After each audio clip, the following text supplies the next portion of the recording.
Guru di kelas singa di rumah anak kucing. Judulnya aja udah menggelitik ya kan? Ini tuh pas banget buat kita yang mungkin suka penasaran sama orang yang kelihatannya wibawanya tinggi banget di kantor atau di sekolah, tapi di rumahnya gimana ya?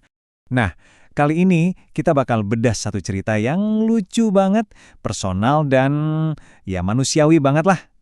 Cerita soal gap atau jurang pemisah antara persona kita di depan umum sama aslinya kita di rumah. Yuk, kita langsung aja masuk ke kisah si guru ini. Oke, pertama-tama kita kenalan dulu nih sama si guru ini.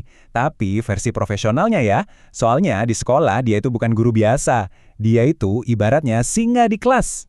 Coba dibayangin, suasana kelasnya tuh kayak gimana? Cuma dengan satu tatapan mata aja, wush, seisi kelas langsung senyap. Suaranya tegas, bisa bikin suasana jadi tegang atau santai sesuka hatinya. Buat murid-muridnya, dia ini udah kayak makhluk mitologis gitu. Sempurna, gak pernah salah, dan kayaknya gak ada deh di dunia ini yang berani marahin dia. Keren banget kan? Tapi ya itu, mitos. Nah, disinilah letak lucunya.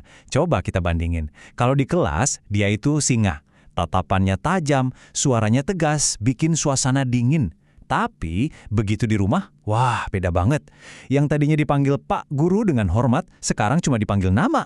Nada suaranya yang tadinya menggelegar, langsung turun drastis. Jadi kayak murid baru lagi. Dari singa jadi anak kucing, jauh banget ya. Ya, namanya juga mitos ya. Pasti ada masanya mitos itu runtuh. Nah, kita bakal lihat nih, gimana ceritanya benteng kewibawaan yang udah dibangun susah payah di sekolah bisa ambruk seketika. Gara-garanya cuma karena satu kunjungan yang gak disangka-sangka. Jadi ceritanya gini, suatu hari ada salah satu muridnya yang main ke rumah. Sebenarnya sih urusannya sepele, gak penting-penting amat, tapi justru karena kunjungan sepele inilah si murid jadi saksi mata. Dia ngelihat gurunya di habitat aslinya. Bayangin deh, yang biasanya gagah di depan kelas, sekarang cuma pakai sandal jepit. Jauh banget dari citra berwibawa di depan papan tulis. Si murid ini, kan ya namanya juga murid, ya sopan banget. Dia nyoba nyapa. "Permisi, saya mau bertemu Pak." Tapi belum selesai dia ngomong, tiba-tiba ada suara lain yang memotong. Suara yang jauh lebih berkuasa. Dan inilah dia momennya. Dari dalam rumah kedengeran suara mertuanya manggil. Tapi manggilnya bukan Pak atau Mas atau pakai embel-embel hormat lainnya. Enggak, cuma namanya doang, langsung disebut. Dan nadanya tegas pula. Dengar itu, wibawa sang singa yang dibangun di sekolah langsung ambiar seketika. Coba bayangin deh, gimana melongonya si murid ini. Dia pasti mikir, loh. Ini kan orang yang sama yang kemarin marahin gua gara-gara telat. Kok sekarang dipanggil gitu aja langsung, jinak banget. Rasanya dunia kayak kebalik kan? Begitu urusannya kelar, si murid ini udah nggak tahan lagi. Dengan polosnya dia bilang, "Pak, saya kaget loh, kok ada yang manggil Bapak langsung namanya aja?" Pertanyaan jujur ini malah bikin si guru ketawa. Ya gimana? Emang gitu kenyataannya. Nah, kejadian lucu tadi itu sebenarnya ngasih kita pelajaran yang dalam banget loh. Ini bukan cuma soal guru sama mertuanya aja, tapi soal sebuah prinsip yang berlaku buat kita semua. Di atas langit, itu masih ada langit. Intinya tuh gini, sekeren apapun posisi atau wibawa seseorang di satu lingkungan, misalnya di kantor, pasti ada lingkungan lain di mana dia itu, ya bukan siapa-siapa. Ada dunia lain di mana justru dia yang harus nunduk, dia yang harus hormat. Contoh paling gampangnya apa? Presiden deh. Orang nomor satu di satu negara, paling berkuasa. Tapi coba deh kalau dia pulang ke rumah ibunya, ya tetap aja dia itu anaknya. Tetap bisa disuruh-suruh, tetap bisa diomelin. Ini bukti nyata kan, kalau hierarki rasa hormat yang personal itu kuat banget. Si guru ini sendiri juga ngaku, dia pernah ada di posisi muridnya. Waktu itu dia ngelihat seorang kepala dinas yang wibawanya waduh serem banget.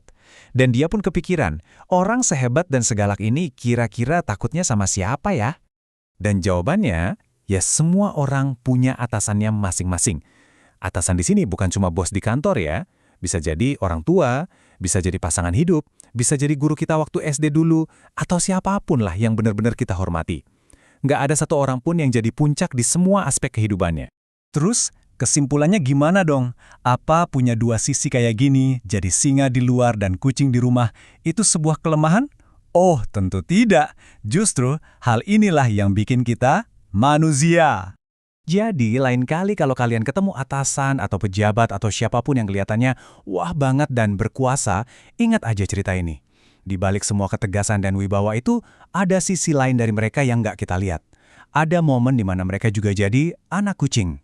Kalau dipikir-pikir, mereka jadi nggak seserem itu kan? Dan kita tutup dengan pemikiran ini ya. Ternyata, menjadi singa di satu tempat dan anak kucing di tempat lain, itu sama sekali nggak ngurangin wibawa loh. Justru kemampuan kita buat ganti-ganti peran inilah yang bikin kita tetap membumi dan tetap jadi manusia. Jadi, mungkin lain kali kalau kita lihat ada singa di sekitar kita bisa senyum-senyum sendiri. Karena kita tahu, di suatu tempat di luar sana, pasti ada yang manggil dia cuma pakai namanya doang.